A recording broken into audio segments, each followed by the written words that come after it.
I want to welcome everyone today to the Northern Plains Ethics Institute Public Forum featuring Joel O. Powell and Rylan E. Fitzpatrick from Minnesota State University, Moorhead.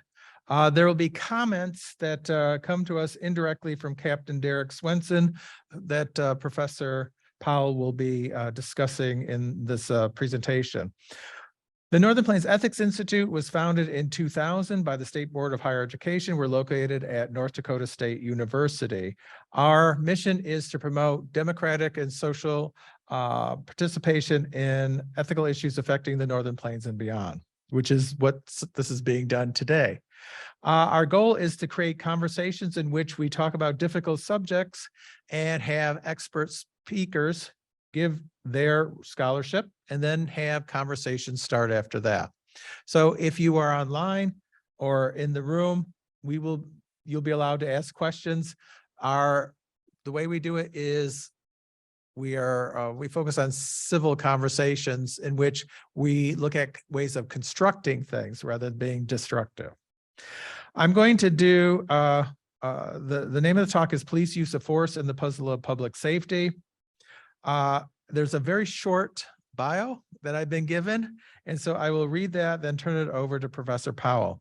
Joel Powell is the Police Officer Education Coordinator at Minnesota State University, Moorhead, and a former member of the Minnesota Board of Peace Officer Standards and Training.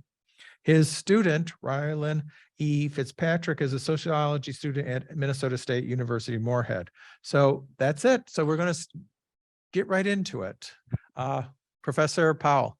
So thanks to Professor Cooley, the NPEI, thanks to Tyler Waltz for managing our technical side. As I said before the mic was turned on, I'm not a philosopher, I'm a social scientist. And I do indeed have, at least descriptively, one guiding ethic in conducting research as a social scientist, and that's to foster understandings that make the world more safe, humane, and just. Now, in this particular effort, I use videos of people who are in grave distress.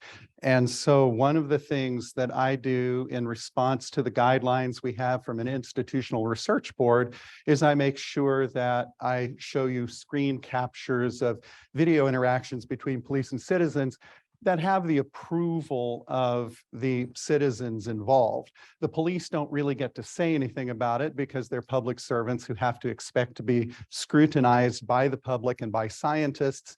But I don't want to use the mortification of our fellow citizens to generate any kind of entertainment outrage.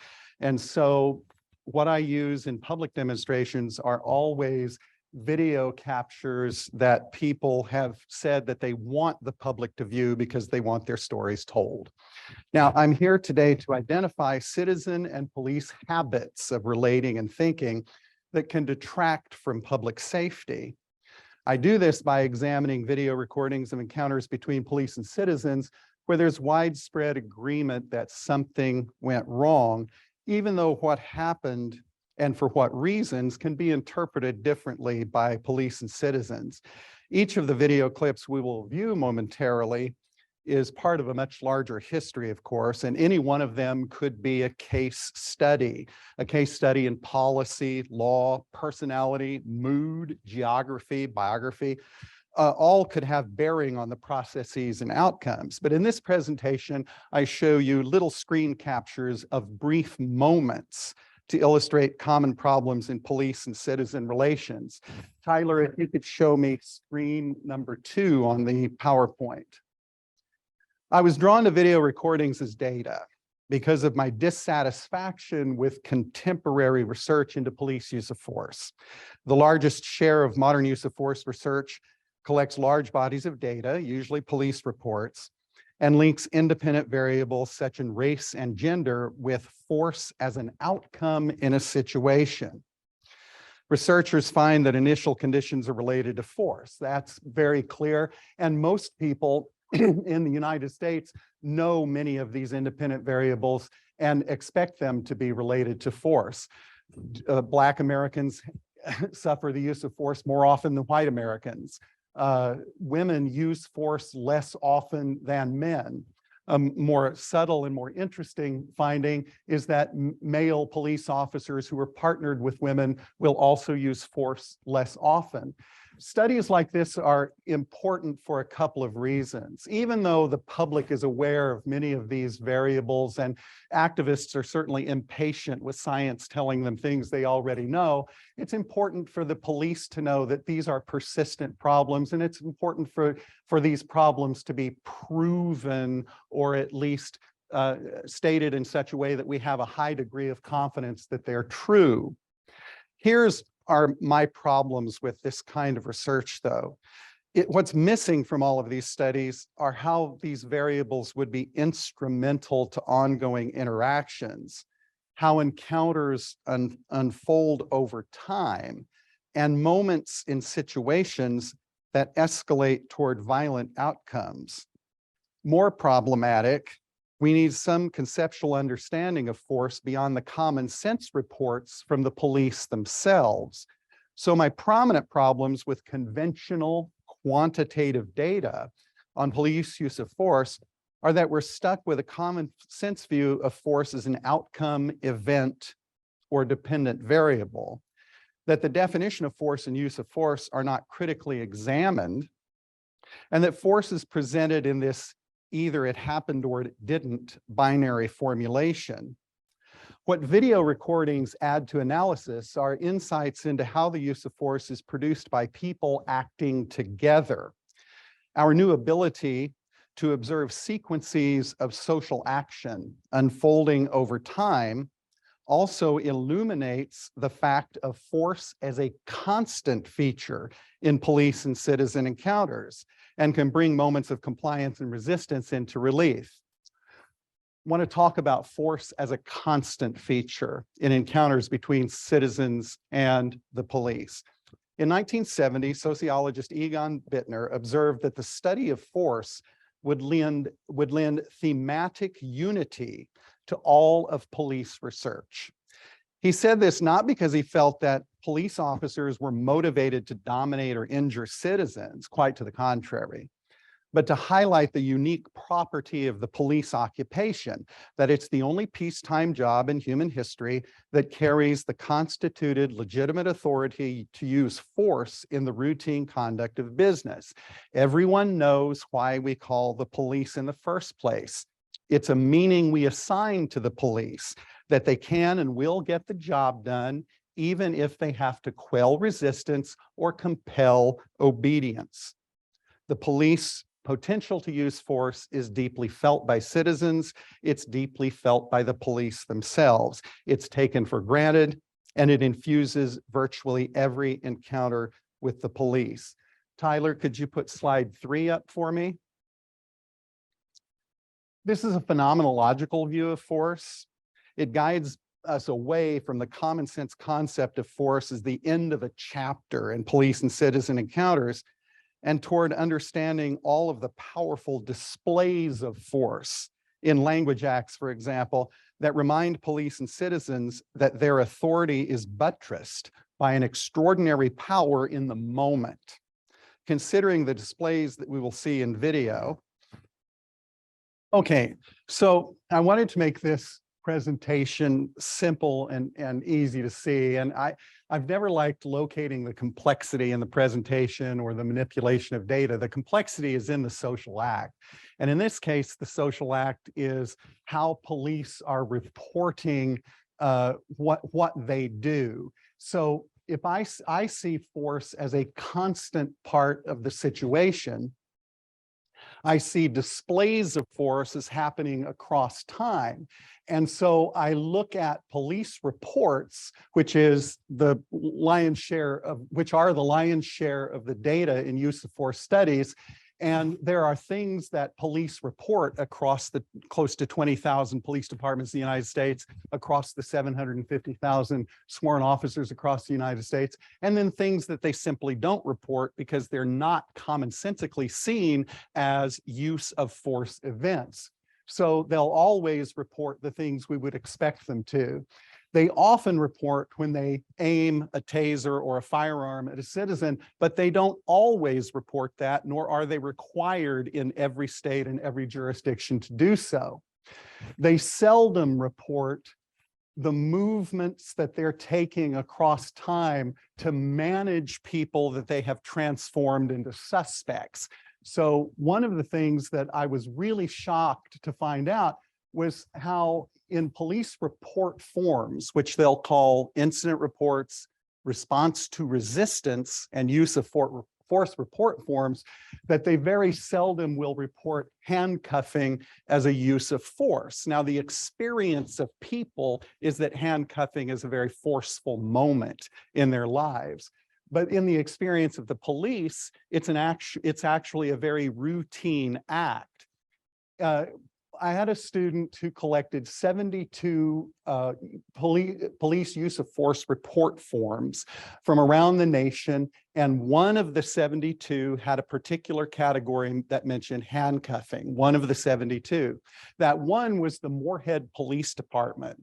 Now, it's probably not coincidental that the Moorhead Police Department has an extremely sophisticated, elaborate, and effective use of force review process.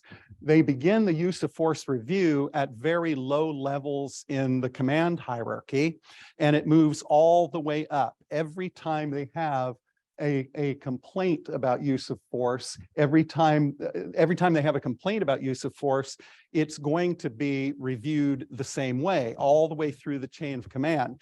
So over a 10-year period, their referred complaints of excessive force dropped 90%.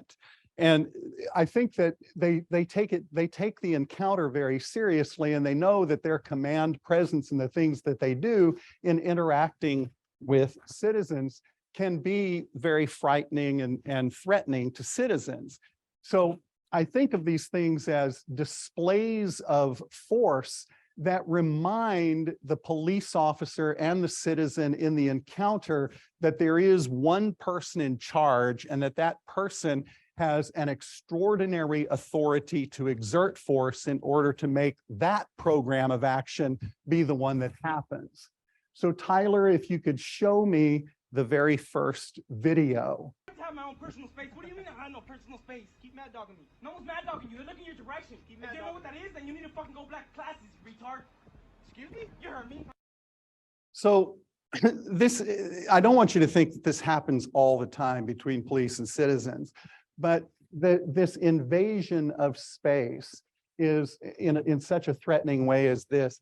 What it exemplifies are the kinds of things that are never going to make it into a police report, that we're going to see only if we start examining video. Of course, we could get at it in other ways. We could conduct interviews with people and say, well, what happened? But the video is a really stark reminder that there are many, many things that we can uncover about police and citizen interactions, but only if we have these continuous recordings of the actual interactions that are happening again and again. Now, on my list, I had even such things as insults, because it may seem trivial to the police themselves, or to all of us, it may seem trivial that a police officer would mock or insult someone or tell them that they had it all wrong in a tone that was dismissive. But those kinds of things are amplified by the imbalance itself. It's the kind of thing that reminds me that I couldn't talk back to my dad, even if my dad was wrong, because the authority my father had over me was very clear, very pressing, and very urgent in the moment. So there are things you just don't do to a police officer, who then reminds you that he can do those things to you. He can insult you and mock you and tell you that you have it all wrong. So let's take a look at video number 2 to get back to handcuffing, because I want to talk about the problem of safety. Safety is often invoked when police officers handcuff someone. In this video, this is a very short piece of the much longer video, A woman had been accused by Hertz of stealing a rental car. Now, this has happened for the last couple of years to Hertz many, many times. They accidentally report cars as stolen because they haven't cleared the return yet. And so this woman is entirely bewildered by this because she just rented a car an hour before, and now she's pulled over by the police. She's going to be handcuffed, and then she's going to be taken to jail. So you could continue this video. Starts to hyperventilate. Police take her to jail. I've never ever been inside of a police vehicle before. I have never ever been in handcuffs before. I was really scared. Why did you think they were doing that? I had no idea. I didn't know what was going through. At that time, I just lost it. Stolen vehicle. This car is not stolen. So police officers will invoke public safety, or for both of our safety. That makes it public. And I don't know that handcuffing makes everyone safer. I'm not sure how we could test safety empirically, because safety is essentially nominal. It's one of those things for which we don't have a really good measure. Certainly public safety is an unknown goal and perhaps even unknowable. But sociologists would look at the invocation of safety, would be likely to say that safety is what we call a vocabulary of motive, that it explains a practice in terms of consequences that we don't completely understand, are really unusual, or might not even exist. We do know that handcuffing causes trauma of all kinds, both physical and mental. This is something that's taken for granted in forensic sociology, that people do have long-term traumatic experiences from handcuffing. The police tend to look at handcuffing as routine, and that the damage that they might be doing is sort of vague and nebulous emotional trauma that must be passing.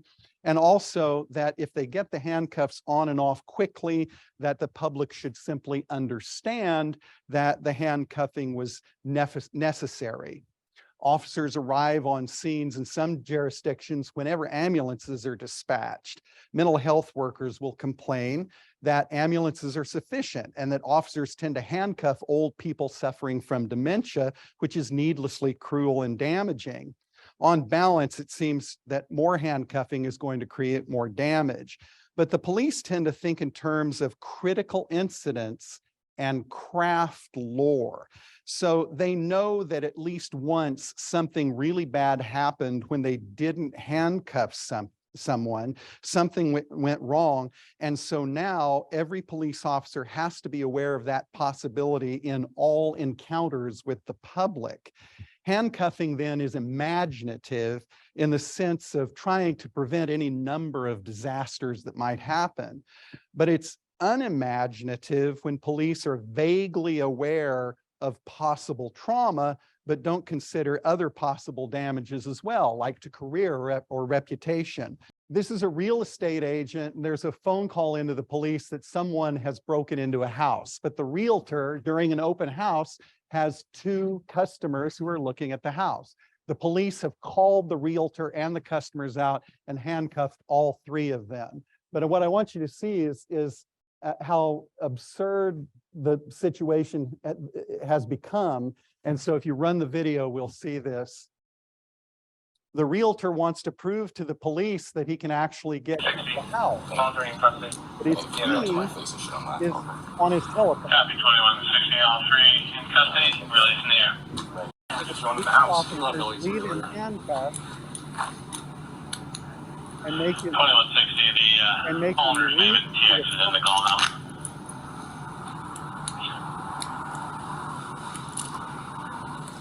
Sorry for the inconvenience. Then they release him and say sorry for the inconvenience. Now, I can't I can't object to all of the things that went into the police decision originally to handcuff these citizens. They got a call, possible burglary. But what's really telling to me is I examined what the police had to say about this incident, because there's a subsequent lawsuit. And they're entirely confused that anyone would think that they did anything that was at all untoward, because they put the handcuffs on, they ascertained that he was indeed a real estate agent, and then they took the handcuffs off. Very briefly, just a few minutes. When I ask police officers to look at this, they will talk about how they understand, at least vaguely, that there's a possibility for emotional trauma, but on balance, they think it's much more cost-effective to handcuff people. That's what I mean by unimaginative, because there's that $10,000 commission that real estate agent is now not going to make. And there's also the impossibility of really selling any house in that neighborhood to a Black client now. So we may, using our imaginations, that 3 minutes of handcuffing may very well have cost this guy a year's salary. So we need to think in terms more of what handcuffing actually does in terms of its reverberations, in terms of how those uses of force may actually not be a cost-effective way to manage public safety. So I'm going to try and develop a more comprehensive understanding of the use of force, of course. And I just have to do this by looking at several different things. First of all, of course, is Bittner's idea of force. But we also need to think about authority, safety, compliance, and resistance. Let's start with authority. Now, our common sense view of authority is that agencies or individuals possess it by virtue of credentials, licenses, expertise, powers granted by the state. We think of authorities as people who know something that we don't know. That's why they're in charge. Sociologically, we think of authority as a relationship. It's characterized by mutual awareness that a subordinate's going to follow orders, or there can be consequences. We acquire the ability to give and take direction a lot in the same way that we acquire language. We know how to do it very early on. We acquire the ability to anticipate consequences for not following directions. As early in life as we begin to master language, we begin to master the relationship. But we acquire this ability in ways that are not particularly effective in dealing with the police who want us to comply with authority. We actually learn how to comply, but at the same time, we wheedle and cajole and negotiate and protest and pretend that we're not going to comply on the way toward compliance. And this is our common way of actually following orders, much more common than instantly obeying the orders that we're given. Now, authority relationships also feature a pronounced imbalance of accountability. For example, the authority is not really responsible for mistakes, as in when a police officer calls out for someone to stop, but maybe it's a busy street and the person the police officer was calling doesn't know. Then the police officer comes up and says, "Why didn't you stop when I told you to stop?" Or maybe the person is deaf. And indeed, we know that statistically, people who are hearing impaired are more likely to be injured by police officers than hearing people are. Or maybe the person has earbuds in, but the police officer is going to express irritation and suspicion when the person doesn't know that the police officer is accosting them. Becoming accustomed to these obedience activities actually conditions the formation of certain kinds of relational habits. Now, I think about these as authority routines or authoritarian habits. We all have them, but they're amplified in encounters with the police because force lies there as a potential in enforcing the demands that police make of us. First of all, there's an authoritarian habit of knowledge. The police know things that you don't know. And although their knowledge is incomplete, for example, there was a shooting, there were eyewitness reports. We know that eyewitness reports are notoriously inaccurate, so we have to stop everyone. Police knowledge takes precedence over everything else that we might think or everything else that we're trying to do. So police knowledge becomes more important in the situation when they know more than we do, but also when they know less. This is the problematic. police officers are uncomfortable with inferior knowledge. They're going to tell you, I have to do what I'm doing because of what I don't know. I don't know your intentions or who you are. So you just have to do everything I say in good order. Another habit of knowledge, authoritarian habit, is particularity. Your explanation is not relevant. A friend of mine is pulled over by the police and he pulls into a parking lot. And the police officer says, why didn't you just pull over right there in the street? He says, well, it was a busy street. The police officer says, well, when you see the lights, you pull over, not into a parking lot. My safety is preserved in the middle of the street. And he said, well, the street's dangerous. And he says, no, there could be someone in the parking lot who's waiting to ambush me for all I know. Right? Stop in the street. Now, of course, that's fantastical and it's also unusual. Most police officers appreciate it because police officers are hurt more in traffic accidents than any other part of the job. But what it exemplifies then is this habit of showing that what I know is superior to everything you know. And if I'm irritated, then your explanations are not going to cut it. Now, most likely, the kinds of things that are going to result in some clash in the particularity of knowledge are the fact that we have different laws across many different jurisdictions. Department policies are relevant. We have 750,000 police officers and close to 20,000 city, county, state, and tribal departments. And the American driver is operating usually on a core set of common sense principles. But even a slight difference in understanding between a police officer and a citizen can have real consequences. Another habit of authority, urgency. The schedule of the police officer takes precedence over everyone else's schedule in the moment. Of course, people being detained for infractions or investigations are going to have to put up with that. But I remember once how irritated police detectives were with me because they showed up on a job site where I was having my house repaired, and those repairs had to be completed by a deadline.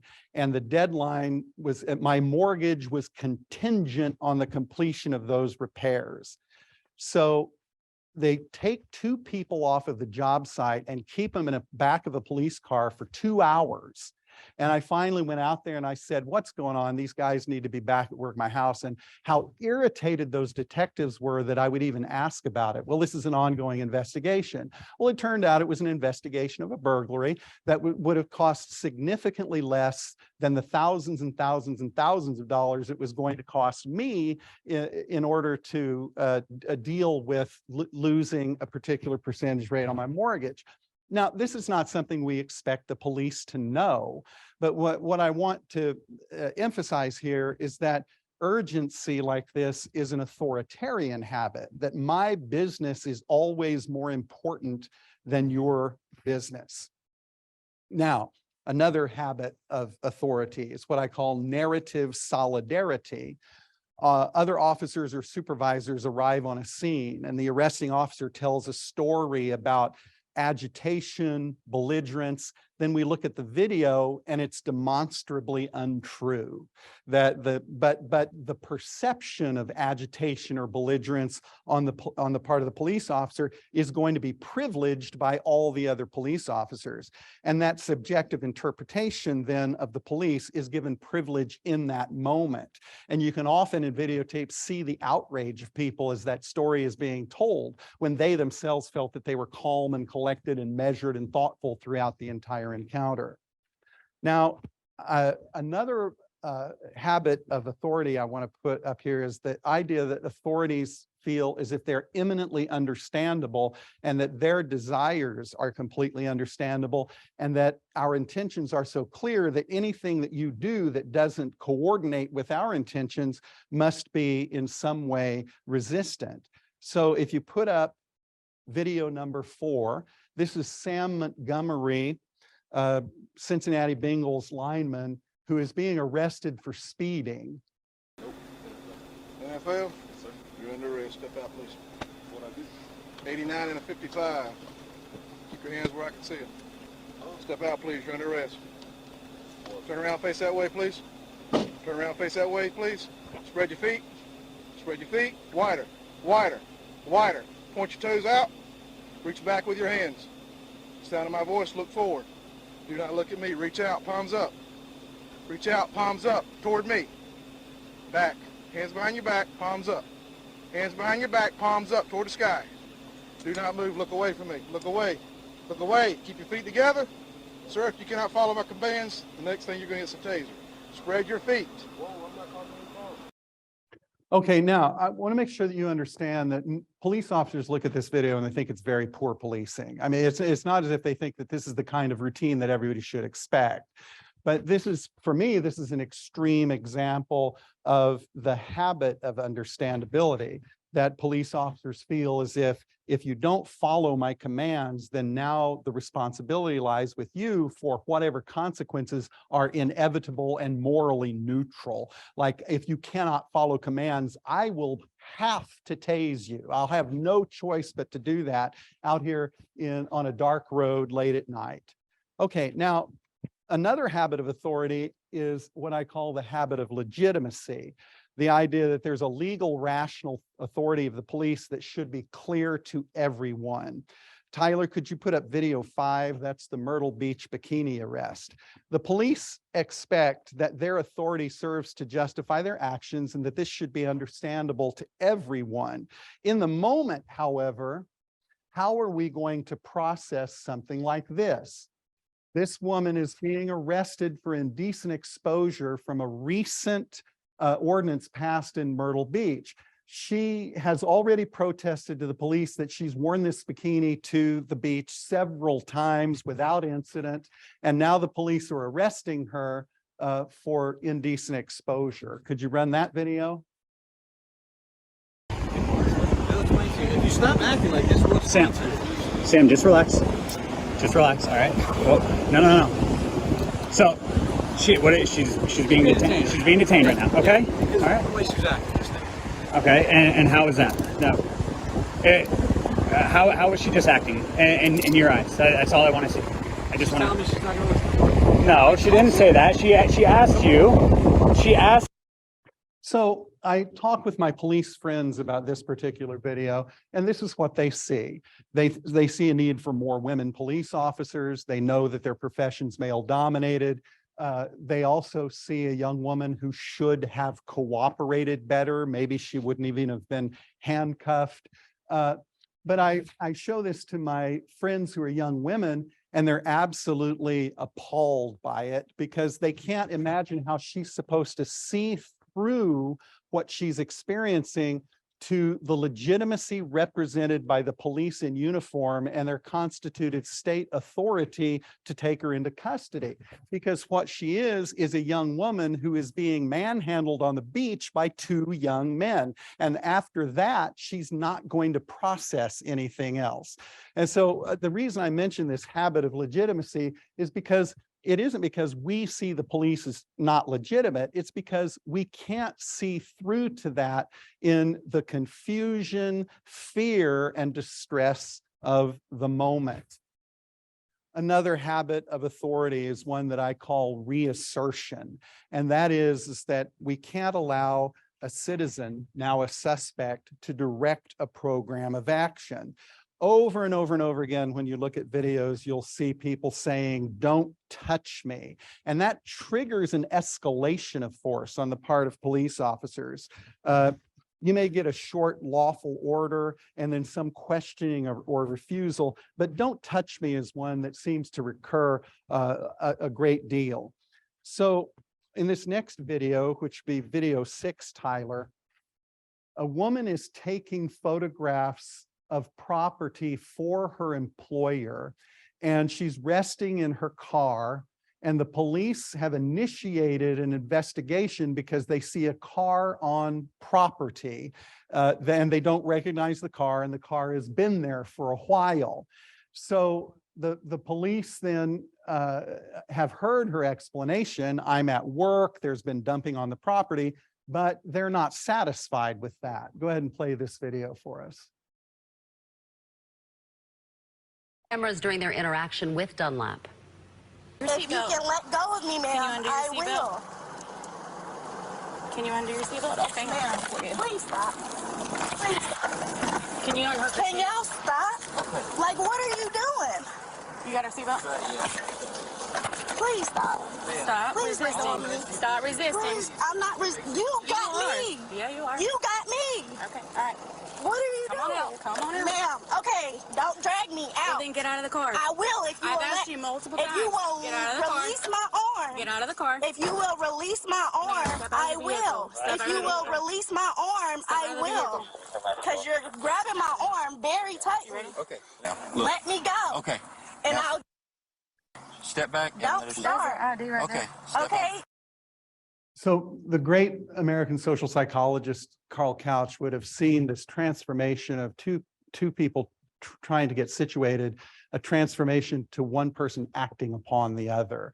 And once that action begins, that forceful action begins, it seems as if there is no possibility to de-escalate, except that with the intervention of this other police officer, indeed, she does let go of her arm. That's actually unusual in my experience examining these kinds of videos. However, he does get her out of the car, and then they do handcuff her and push her to the ground. So he, in a sense, he was not actually coordinating their activity, being situated in a more egalitarian form. He was rather preparing to take her into custody, and he saw the deception as the more effective way to do it. Well, one of the things then that I always want to make sure we understand is that force is produced by people acting together. It's a transaction. And Tyler, if you play video 7, this is a video of a young woman who is going to be cited for having alcohol on the beach. Now she's protesting, keep it frozen for me for a second. She's protesting that the alcohol has not been opened. She's taken a breathalyzer before this. She's not intoxicated, and that the alcohol doesn't belong to her. She's on the beach, but the alcohol belongs to her aunt who is not there. They actually did try to reach her aunt on the phone, but she doesn't want to give her name because she doesn't want a citation. So now we want to think now about what is probably somewhat trivial to us is that someone has closed bottles of beer on a beach. That's not particularly alarming to us, but that there is a challenge to authority becomes very pressing and urgent for these police officers in the moment. Tyler, run this for us. You're in possession. Where's your aunt at? She's on her way. Okay, what's your last You could name? wait here. That's like you wasted your time coming over here. You could wait here for her. Okay, what's your last name? You don't need my last name. Said I'm done with you. Do you have cuffs on you? No, man! Get over here. Don't touch me. Yo. Don't touch me. All right, you're about to get dropped. Yo, don't touch me, man! Don't. Get over here. What are you doing? Don't touch me, man! Oh my God! What the fuck is wrong? You're done. Put my hair! Get off me! What are you doing? 504-30, you know the unit. Skillings are in the beach. We got one resist. So here are these two young police officers now, and it doesn't occur to them that the language that they're using is actually going to create the resistance which they then have to overcome. I'm done with you. Do you have your cuffs on you? You're about to get dropped. Now, once again, I would have trouble if imagining how a young woman at that moment would be able to see through that language, that threatening language, behind it to the legitimacy of the police, then their legitimate authority to effect that arrest and take her into custody. So if we take out all of the intervening interaction, what we're still left with is she was probably guilty of a minor infraction on the beach, but she's been thrown to the ground by a man and her hair has been pulled, and then she's taken into custody. I believe that that the police department settled with her for $350,000. So, you know, these kinds of things have real consequences for everyone. They reverberate. But let's look at this one and keep in mind that I'm always arguing that force is produced by people acting together. Okay, now I want to talk to you for a while about compliance and resistance. I want you to transform your common sense understanding of compliance as doing what you're told and resistance as active and passive disobedience. I want you to transform your understanding of that into concepts of subjective assessments. Compliance and resistance are felt. They're not observed objectively. In 2007, Jeffrey Rojek studied interviewees from police use of force reports. And he found that these people against whom force had been used were telling really similar stories to what was occurring or what was in evidence on the reports. They were telling the same stories that the police were telling about what led up to their arrest. However, when they got to the point in the story at which force was affected, they diverged completely, with the police saying the suspect was not compliant, the suspect was belligerent and agitated, and the person who had been arrested saying, no, I was compliant all the time. I have no idea why this police officer felt that he had to handcuff me, throw me to the ground, punch me in the face, tase me, pepper spray me, whatever it was. But resistance is given a really objective cast. Resisting arrest, after all, is codified in law, and it's codified on police report forms. But it's not experienced that way. The disconnect occurs because compliance happens in so many different ways. We argue, we try to negotiate, we wheedle, we cajole, we protest, we pretend we're not going to comply on our way to complying. But resistance is reported as different forms of resistance: verbal, passive, physical, active, physical. The same behaviors can be experienced by the citizen as compliant behaviors. Once again, that's because we all learn to comply, but we learn to show dissatisfaction while we're doing it.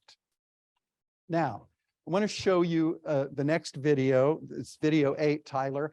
And this is from the Academy Award nominated film, The Arrest. And this is a teacher named Breon King, who I believe was pulled over for a suspected seatbelt violation. She pulls over into a parking lot, and this is the interaction that proceeds between the police officer and teacher Breon King.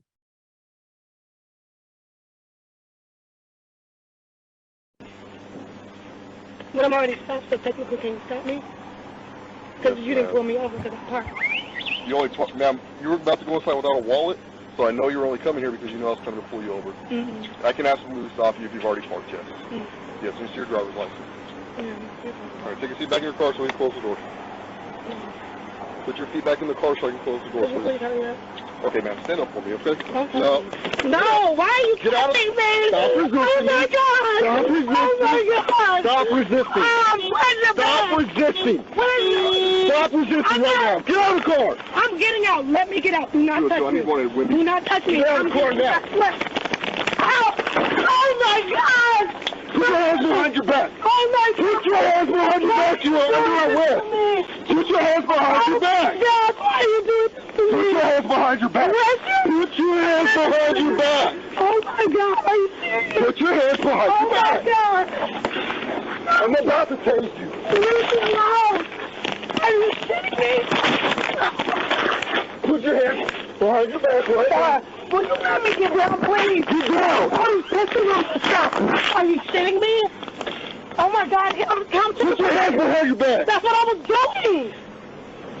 Are you serious? Stop.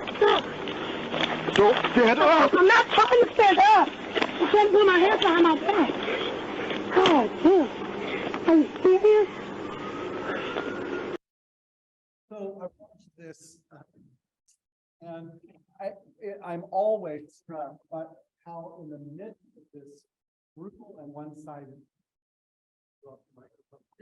of this brutal and one-sided melee, Breon King seems to be continuing to try and coordinate her behavior with this police officer and continues to try and interpret his commands and protests that she's trying to follow his commands. That's what I'm trying to do. And of course, in the same moment, asking, why are you doing this? Certainly her standpoint on the situation is that there's nothing so serious that requires that she be ripped out of the car and thrown to the ground repeatedly. So I want us to understand that too, that I'm having trouble seeing handcuffing as being more safe in this situation than, practically speaking, any other thing that this police officer could have done. Now, I wasn't there. I didn't have that police officer's interpretation. I didn't see Breon King in that car in that moment. All I have is the video evidence. But I do believe that it's the kind of thing that should give us pause if we think, when we're thinking of handcuffing as completely routine. So ultimately, I ended up asking whether or not some kind of total compliance would actually ensure our safety. And I realized that compliance is such a diffuse and undefined term that we really don't know what we're talking about when we insist that you should just comply with the police. Now, I always advise people to do their best to follow police direction, because that's the best way for everyone to get out of a situation. But even social scientists in the 21st century began to talk about, well, maybe we should educate the public that they need to just comply and then everything will be okay.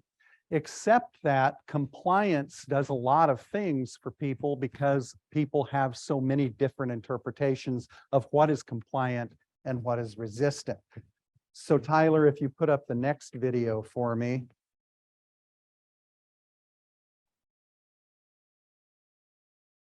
So this is an NBC News cast, and it's a police officer following a car. The police officer doesn't know this, but the woman driving the car is pregnant, and he turns on lights and sirens. Go ahead and let the video run. And as NBC notes, he was speeding, but he also starts to signal that he's going to pull over. The first white turn signal, then the flasher as the police car gets closer. On her right side, of course, is the barrier. This is a 3-lane highway.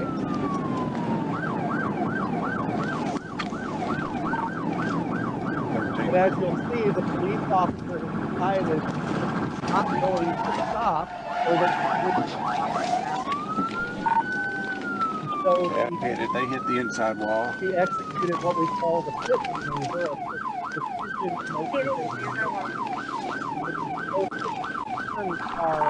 They rolled over. Get me EMS started.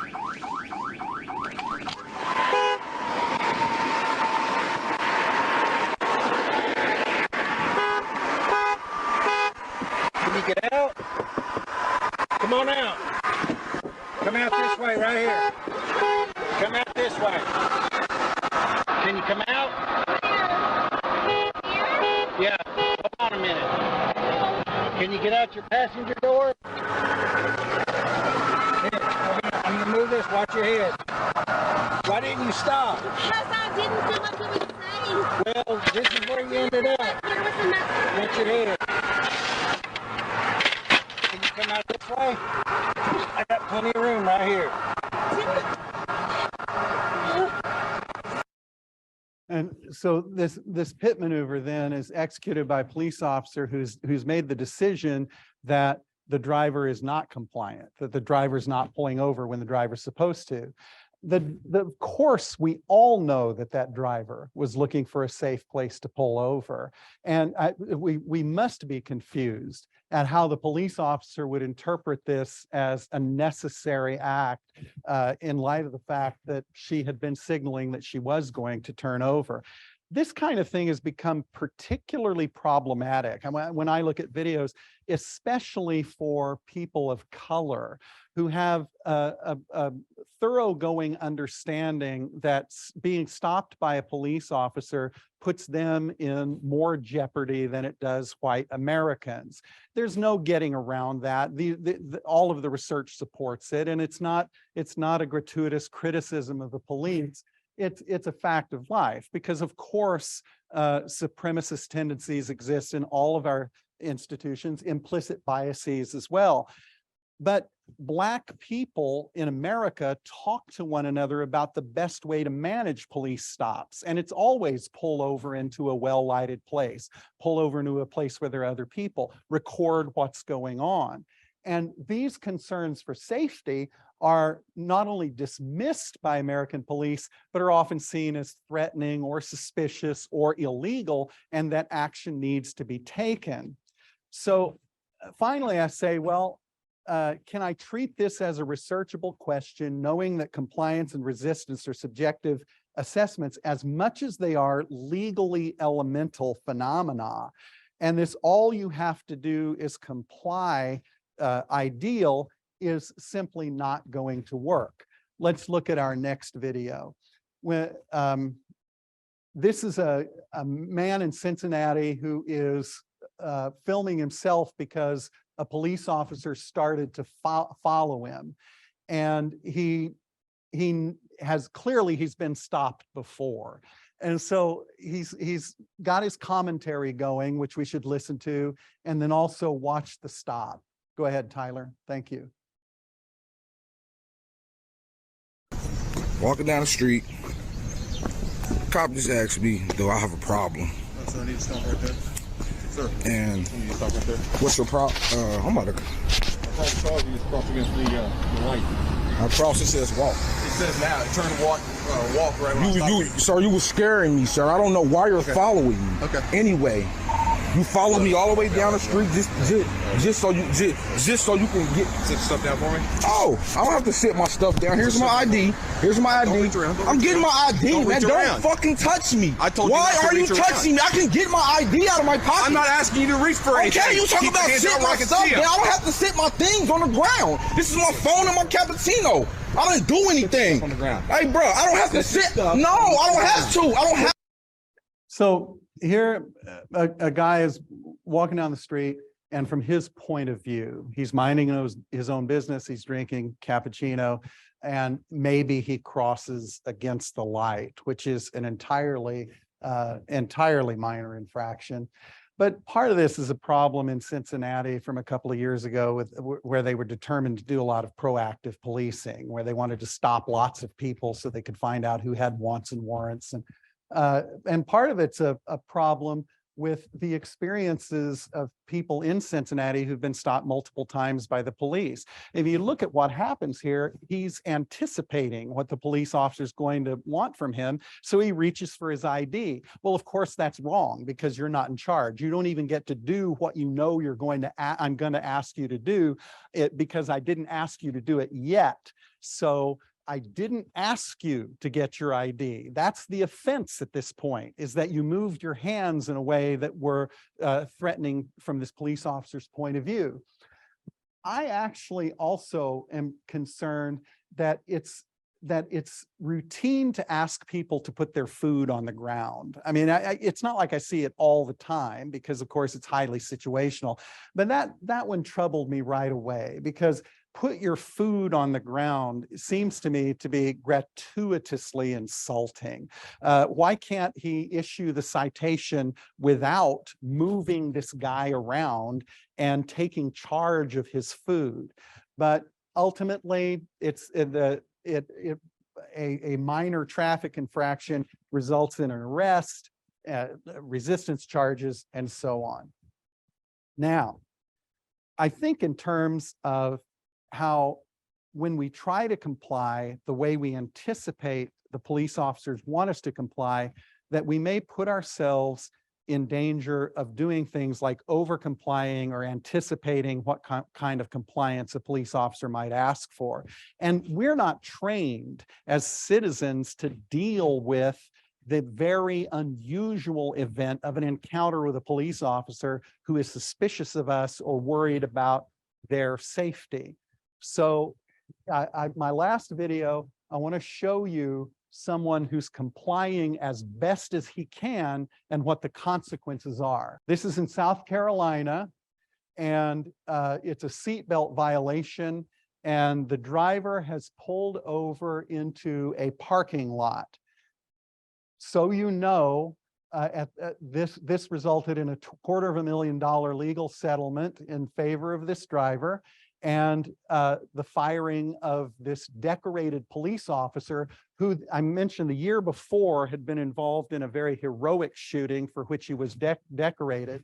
But that's relevant here because, as Captain Swenson pointed out to me, we don't care for our police officers very well, and that too can create problems for public safety if we have police officers back out on the streets again when they may still be suffering from post-traumatic stress disorder.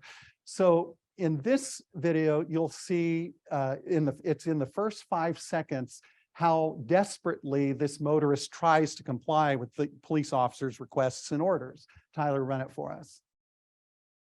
Can I see your license, please? Get out of the car! Get out of the car! Get on the ground! Get on the ground! I just got my license. You think you're my license? I got my license right there. That's my license right there. Put your hands behind your back. Put your hands behind your back.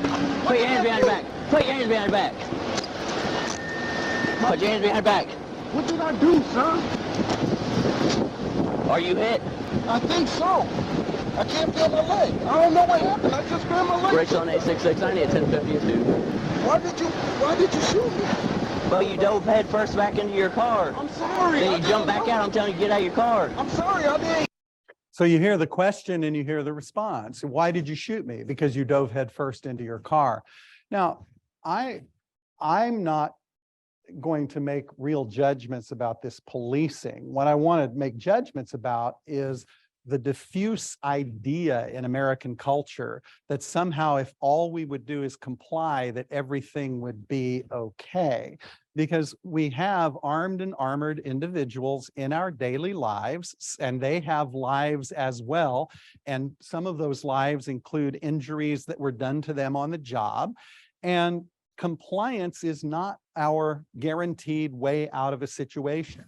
In the first few seconds of this interaction, he's asked for his driver's license. He turns back to the car to get his driver's license. He's ordered out of the car. He gets out of the car as quickly as he can. And it was because of that quick movement, that quick compliance, that over compliance, that rapid compliance, that he ends up being shot 2 times. A police officer loses his career, and the city pays, or the state pays $250,000 in settlement money.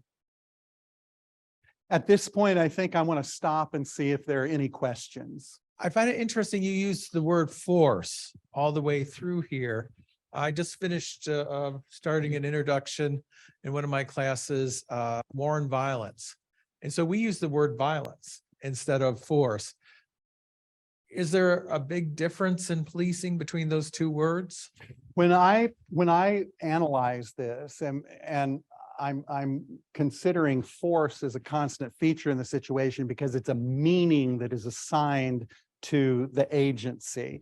This person represents the potential for force.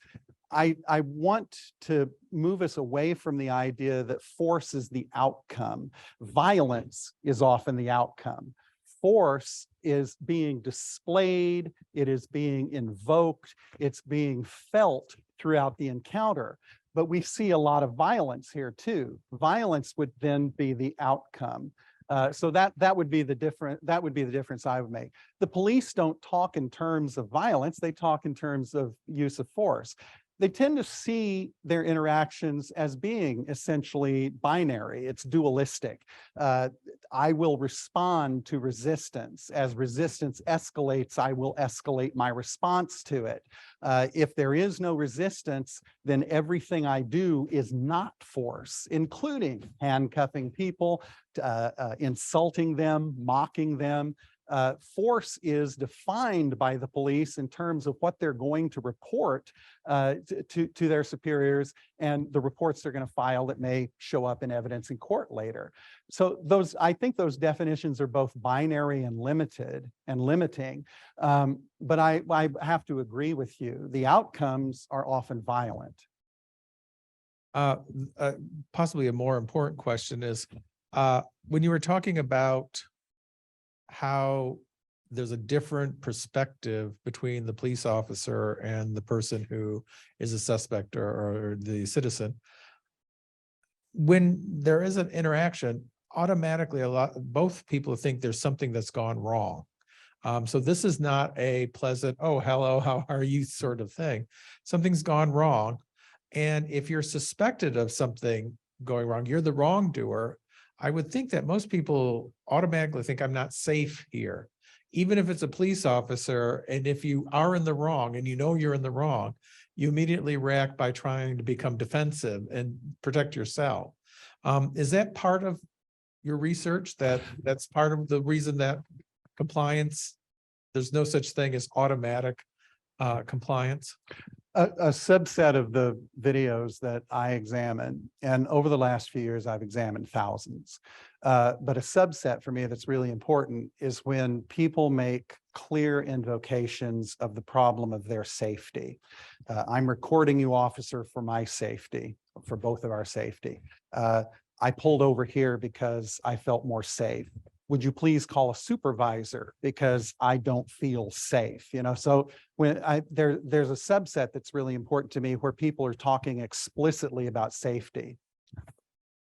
Police officers, their responses to that tend to fall into two families, I think. One is when police officers decide to fall back on protocol. Let's get a supervisor here. We have time to do it. It's not worth escalating this problem. But also very common is for police officers to be entirely dismissive of the safety concerns that are expressed by people. To think, for instance, that they are either not genuine or not germane.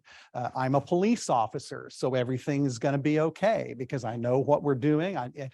Even very direct statements about safety. Your safety is fine. That's one I've heard. You don't need to worry about your safety. I've heard that one is true. And I've also heard, and I don't think it's typical, I think it's really atypical, but I believe that you have to look at outliers too. I don't give a fuck about your safety, okay? Now, this is problematic for citizens who are acutely aware that people can be injured by police officers. But it also brings into relief a problem that the police are not dealing with nationally very well at all, which is, what are we supposed to do when a police officer is engaged in criminal activity against us? It's what I call the Holtzclaw problem, after Eric Holtzclaw, who was convicted of sexually assaulting 13 women during traffic stops. If all we have to do is comply, see, then how is that supposed to apply to the criminal police officer who, under color of law, may be assaulting us, stealing from us, or even more minor violations, which would generate outrage for us in the moment? So the problem of safety, I think, is a very real problem. And I don't see any clear path forward to resolving that or reducing public anxieties short of the police working on it themselves, finding ways to educate the public about what we should be doing in situations where we don't feel safe. I really bent your ear about that one. Did I get what you were aiming at?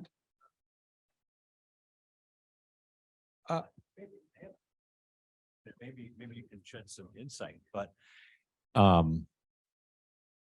oftentimes we, in one breath, we hear law enforcement say, you don't need to be concerned for your safety. And yet we oftentimes hear a law enforcement person saying they're concerned, and yet they're the one with the Kevlar jacket. They're the one with the badge. They're the one with the firearm, and they're the one with the taser and all of the authority. And yet they're afraid. And so I don't know what the question is, but it just seems like such a, and then in the next breath, they'll dismiss a member of the public's concern for their safety. I think in terms of the authoritarian form, there's a geometry to relationships, and authoritarian relationships carry with them a pronounced imbalance in accountability. So the person who is in authority, it is taken for granted that that person is not the one who's making the mistakes, because that's the person who, after all, has been empowered by the state to wear the armor and to carry the arms, and who has been trained by the state, and who's cognizant of the laws and the policies of their department, the wishes of the general public. And so police officers then are in a situation over and over and over again where they may actually make errors, but then those errors could be transformed into something that the public did wrong, or something that the citizen did wrong.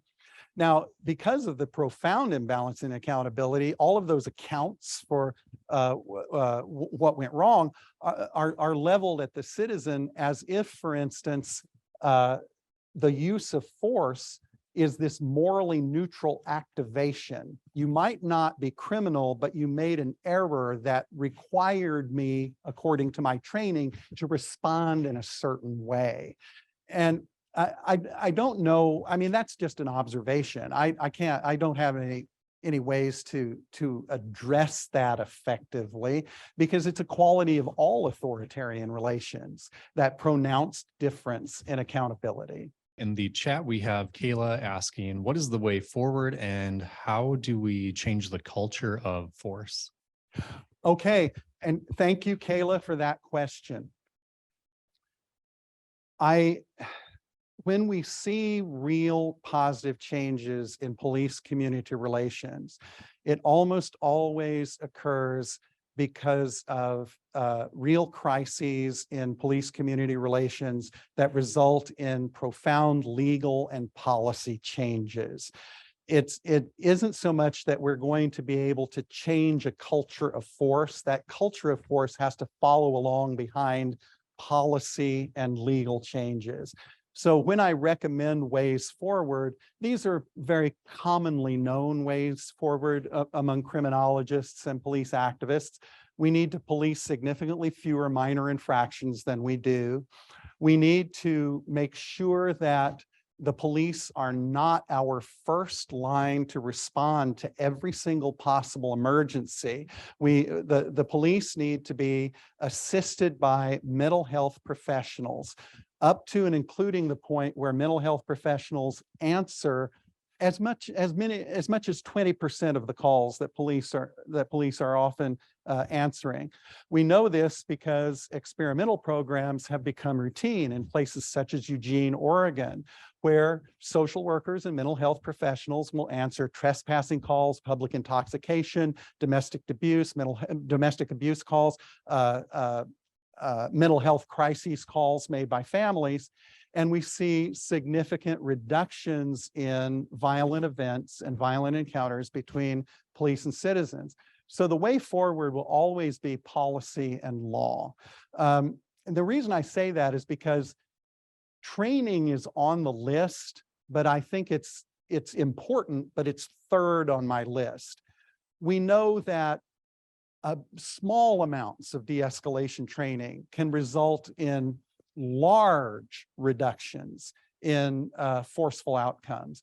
So we train police for 8 hours in de-escalation.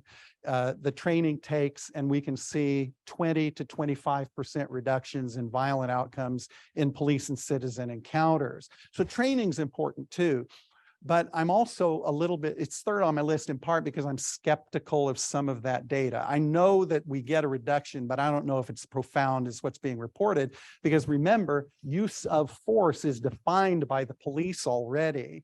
And so, you know, when I know that police officers sometimes, for instance, think that handcuffing someone is a de-escalation technique.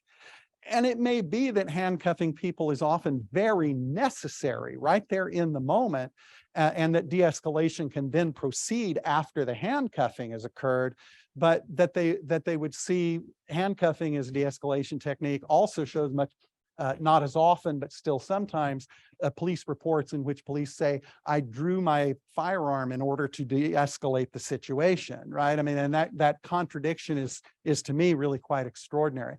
So training, really important, but policy and law is our starting point. More questions? Oh, yes, we've got a good chat going on from Pamela. She's asking, how do we encourage these conversations with the general public in order to create a discourse and understanding that creates better outcomes? In addition, what are current things the police are doing in training to address these issues? Okay, well, that's a lot to unpack, Pamela, but thanks for the question. Okay, first of all, I think that we often have a one-sided conversation with the police, or well, okay, we talk past each other. The police are most likely to hear from the stakeholders, activists, people who've been harmed by the police, criminologists, and everybody else is hearing from the police, right? And they're not talking about the same things. And this is, as decentralized as our police are, they're still political organizations. And so they're often going to be put into a defensive crouch when someone wants to inquire into whether or not there's a better way to do things, or whether or not you made an error. And it's often event-centered. So the police, as a political organization, have a lot of strategies for dealing with public irritation. And they're very experienced at offering plausible accounts. They appeal to our common sense a lot, and they do their best to, you know, maintain professional autonomy. And sometimes, of course, they're dealing with complaints that are ill-advised, misguided, and just plain wrong. But we're probably going to have to formalize this in one way or another. I mean, we're going to have to formalize public outcry in such a way that the police have to respond to it. And I think that means a lot more civilian oversight that is funded, but also civilian oversight that is supported by the police, because the police are the best investigators that we have. That Pamela's question was really elaborate. First, there was a question about the way, oh, I'm sorry, try me again on Pam's question. Creating a public discourse, and then she was wondering what current training models or police training that are being used. Okay.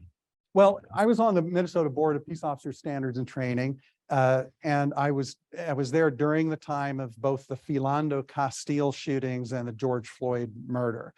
And the legislature directed the board to come up with model policies for several different things, but among those were a new use of force model policies. And a model policy is one that is recommended to police departments throughout the state of Minnesota. And then if they don't want to follow the model policy, they actually have to explain why, or what adjustments they're going to make. And also model policies for in-service training in implicit bias and cultural sensitivity. I don't know that those are particularly effective, but it's non-controversial to me, because everyone should have training about implicit bias and cultural sensitivity. And the use of force policy was actually quite advanced and satisfied the legislature's desire to eliminate certain kinds of compliance techniques like chokeholds, and also to codify into law the duty to intervene. And I think that that is important because, well, we can't expect to educate our way out of this because entry-level police officers are not going to be able to change the police culture while they're new. Okay. But if we give them a legal foundation for intervening in the moment, and if you don't intervene, you're breaking the law, right? If they see illegal activity, I think that that's the kind of thing that has to happen, and it has to happen more often. We have another one from Sue and Annie online. How does the militarization of police impact these issues? And do you think it's possible to walk back this trend from militarization? There are some actual violent consequences that can be directly tied to police using and appropriating a lot more military equipment over the last 2 decades than they had before. But remember, some of those consequences are not entirely negative. I mean, their police officers' lives have been saved by the presence of armored equipment in the past. So, but I am very troubled by the symbolic representations in the militarization of the police, and the images that were most troubling to me in the last few years were the presence of armored personnel carriers on the streets where civil rights protests were ongoing, and where peaceful civil rights protests were ongoing, particularly in Ferguson, Minnesota, or excuse me, Ferguson, Missouri, but then later even in Minneapolis. And I think that we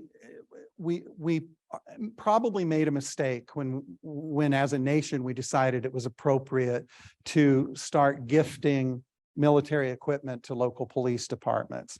Because when we put a technology in the hands of a bureaucracy, it's not the fault of any particular bureaucracy. They're always going to try and make use of that technology. And we're answering a lot of routine calls in 2022 that in 2002 we would not have answered with special weapons and tactical units. So the special weapons teams arrive and they're trained to deal with really critical incidents. So the question's really big, and I don't know how we, for instance, pull back on the militarization of the police, except that let's find ways to use something other than military equipment to effect the same goals. We're concerned for officer safety. Well, let's build what they need, particularly for police departments, instead of advancing the symbols of the United States Army into our cities in the bodies of American police. I'll ask my own here. Okay. You discussed escalation, de-escalation with the use of force model, where we're looking at officer perception, subject intent, magnitude, intensity, duration, all those things that are a factor. But it seems to be a one-sided street versus sometimes the officer is the one escalating a situation, as we saw through getting urgent compliance or offering confusing questions or commands that kind of muddy the waters with what is going on in the situation. With a large power advantage, I'm concerned about the escalation, de-escalation techniques in public schools, where you have students, young children, young adults that are working around officers in that way. Well, anytime a police officer is introduced into a situation, the situation is going to change dramatically. And I think that the police know this, but it's not uppermost in their minds in every encounter. Police need to be acutely aware that at all times, how they've changed the contour of the situation simply by showing up. I think that we have to recognize that there is a floor below which de-escalation cannot descend. When police officers are in uniform in a situation, they represent the potential for force. They're armed, they're armored, and they carry the authority of the state. Now, for me then, that means that we're going to have people with less authority show up more often into the kinds of situations where police are showing up heretofore. So social workers, mental health professionals more often, because we always have to remember this. There's a reason that the policing function has existed for 3,000 years in human history. It's because sometimes there are emergencies which require the legitimate use of force in order to resolve the emergency. When I talk with Captain Swenson about what we need to do with younger police officers to make the world safer, he says he's confronted with a very particular problem, which is that he needs his young police officers to be constantly on guard, but he also needs them to be compassionate. And so he sees his young police officers struggling with multiple roles of support and control. And he says, well, they're young and I want them to be cautious, but I don't want them to be paranoid. And then with experience, they become less cautious, or excuse me, they're still cautious, but they're less paranoid. There's so much going on in all of these encounters that I would say, well, let's just minimize the number. Let's just pull back from the sheer number of encounters that we have with the police. You know that in any given year, the police are going to encounter citizens over 60 million times. And you break this down in different ways. In New York City, the police are going to make 70,000 stops this year because the legislature wrote a law that they asked for, the police asked for, that says you shouldn't have tinted windows, right? Or your windows can't be tinted too dark. So they make 70,000 stops this year because people's windows are dark. And that's 70,000 times that we know for sure that a firearm and some armor has been introduced into an encounter between people that didn't necessarily have to happen, right? So policy and law, ultimately. I'm going in so many different directions now. Of time for one more. Pamela has another question. Are you aware of any examples of departments that have made great strides to better outcomes? This is my own input. Things like body cams. Some people are pushing for things like that that are more representative. Yeah. Well, let me answer that two ways. One model city I would look at, of course, is Moorhead, Minnesota. Now, no police department's ever going to do all the things that we want them to do as citizens. Another example I would point to is Camden, which had a radical reorganization of its police department and set out to improve police community relations, and they did it to really good effect. They approach every situation with de-escalation uppermost in their minds, and they're doing much better than they were. You also, I'm sorry, tell me the question again. Examples of departments that have done well, and then something about body cameras. That was my own Okay. input, but just any strides. Let's see, find the question here. Are you aware of an example of a department that has made great strides to become or to make better outcomes? Here are the ones that I think we need to keep an eye on. Eugene, Oregon, Denver, Colorado, Camden, New Jersey, Moorhead, Minnesota, Fargo, North Dakota has a ways to go, but they're starting to catch on. I mean, you know, and not a criticism, by the way, just an observation I would make. They're moving forward at different rates and different speeds. They have a lot of different contingencies that they have to deal with. But a word about body cameras.